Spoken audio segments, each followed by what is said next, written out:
I'd be so glad when the sun goes down. I ain't all that sleepy, but I won't lie down. The year is 1910. It's been a full generation since the Emancipation Proclamation. But unfortunately, for most freed slaves, not a whole lot has changed. They're still in the fields working as tenant farmers, and arguable the situation is almost as bad as it was. So here I am. It is July here in Georgia, and the cotton is just starting to grow. And here recently we actually made ourselves a hoe that was used in the cultivation of cotton, corn, and all that other kind of good stuff that everybody out here in the fields was doing. Now, work back in those days sucked. Now I'm gonna tell you, this is not just a recreation. I guarantee you it is hot out here. There are gnats. This is how it was. But even after all that, the one thing that you were glad to see was that sun going down. In fact, that song you heard me badly sing was actually recorded in the 1930s by a guy named Alan Lomax. He went around and captured some of the last songs of the field workers and the chain gangs. So it is almost 8 o'clock here in Georgia, and the sun's not going to go down for another 30-40 minutes. So you would essentially be working from sunup till sundown, and boy, you were glad to see it. Now, the only breaks that you got from this heat will, of course, have been at lunch and when you were done for the day. And if you were lucky, you got to take a little bit of lunch with you to the field because there was no running back to the house. And in that area, we get one of the most culturally significant foods here in the South. Now, everybody has heard the term hoe cake. Now, the thing is that the etymology of the word has changed a little over the past years, and there's a lot of people that disagree on the specifics of hoe cake, but for the most part, a hoe cake was called a hoe cake because they were made on hoes. Now, this hoe here I made actually for the series The Underground Railroad on Amazon, but this guy is fixed, and you really don't see this type of hoe back in the day. What you saw was a hoe like we made earlier that had a socket and that the handle would slide down on there. Well, that made the hoe head easily removable. And so when you're out in the field and you didn't take your cooked food with you, as long as you set up a little fire and you had a little bit of cornmeal and flour and some water with you, you could actually cook a hot meal. And that's what we're going to do today with the hoe that we forged the other day in our video. So hopefully you find yourself a shady spot. Now, of course, you're walking to the fields every day, so you wouldn't be toting light. You wouldn't like they'd have the concierge, the buffet or craft services out there. So you would have really wouldn't have the luxury of most utensils. You just have kind of an emotional support stick out here to play in the fire with. So we're prepared there. But almost everybody would have what we would call a haversack. Now, the cool thing about this is this has actually been remade for some old bed sheets as it would have been done back in the day. They recycled just about everything. And of course, you'd have precious few items in there. We'd have some water. Of course, we'd be drinking on that throughout the day, but you didn't want to drink all of that up. A small wooden bowl would do you a lot of good out here for eating out of. And you'd have a small bag of flour and cornmeal. Now, when it comes to hoe cakes, there's about 8,000 different opinions, and they're probably all right. In essence, it was some mixture of either salt, cornmeal, or salt, cornmeal in flour. Taken in a bag just like this, and I brought my little knife with me, so I'm kind of fancy today. I'm gonna stick this right back here. I'll try to at least. There we go, right back there in the back sweat. Now I'm gonna tell you guys, I actually made this little bag out of some old sheeting today. I actually braided some strips of that sheet to make my rope, and I have seen this exact thing in a lot of originals, so understand that they recycle these textiles very often. But if you're out and you're done with the day, or it's lunchtime, what we're going to do is we're simply going to take a little bit of our mix here, and we're going to pop it in our bowl and mix it with a little bit of water. So guys, we're going to take our batter mix here.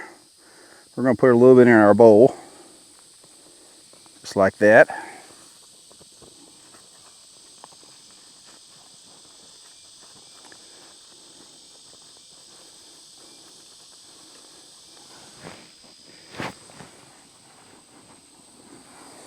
Let's grab our water flask here, and we just need a little bit of water. We want to make a dough out of this.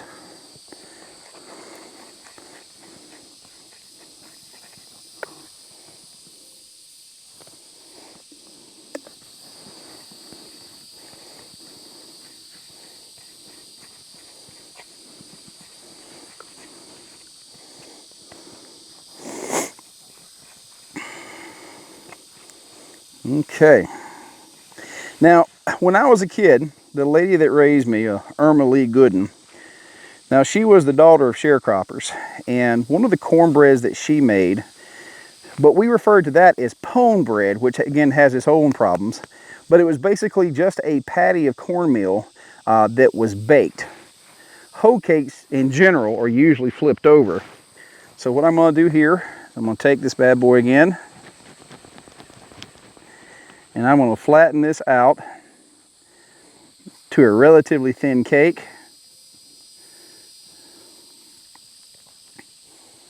Just like that. And now we're going to go right on our heated hoe. Take our hoe cake, and she goes on our hoe just like that. Take our motional support stick and check for integrity. We're good to go. Now, when you're in the field, now one interesting thing about being down here in South Georgia is that we don't have a lot of rocks. So if you were lucky down here, unless you had some friends that had gone down to the creek or something like that and found some rocks to use, you might be lucky to grab a couple of the old bricks to make a cooking setup like this. Now, of course, you wouldn't be the only one in the field. So during the course of several days in working the field, there'd usually be a small camp that would be set up in order, to cook for lunch, and then, basically just a place of respite and rest during the heat. So this is the part where you just relax and cook over an open campfire. So our griddle is going to be about 400 degrees. Now, one interesting fact here is that this is not leaven. And let me explain what I mean by that. So a lot of people don't realize that these days that when bread rises, it either rises because of what we call baking powder, which creates the CO2, or back in the day, they would have buttermilk. Now, today, everybody thinks that it was buttermilk because of the taste. It wasn't.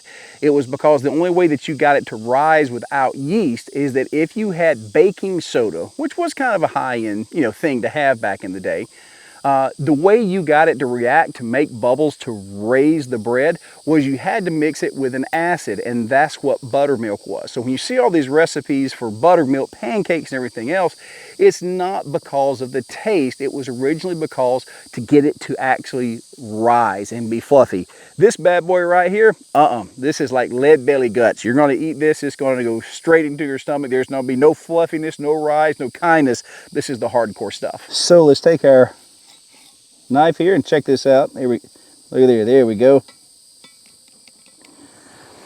She's cooking up nice. Now again, hoes weren't very big, so just about everybody would be out there cooking their own little thing. We don't have a lot of literature from back in those days as far as the day-to-day lives. One of the best records we have is from what they called the Buffalo Forge. And I believe it was in Tennessee. And it was a very large plantation, self-sustaining, but they weren't necessarily an agricultural plantation. They actually manufactured iron. And there's an entire book that with all those records, that if you are curious about life in those days and ironmongering and blacksmithing and what that culture was like, I highly suggest you read it. It's a great read. All right, time to flip this bad boy using my emotional support stick here. And I think she's pretty good there. So guys, I think we are about ready here. I'll use my knife and my emotional support stick, and yeah, she's good to go. So let's shoop, and let's have some dinner. So guys, it's time to try out our hoe cake here. She is, in fact, cooked, done, and ready to go.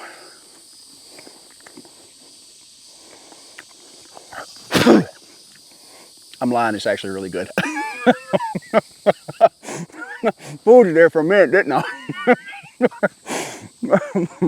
So again, this is no, you know, Michelin star meal, but there's nothing wrong with that. And I'm gonna tell you, I could have snuck some butter out into the field today in my underwear. I would have, because this would be great with some hot butter. But this particular staple food fed millions for many, many years.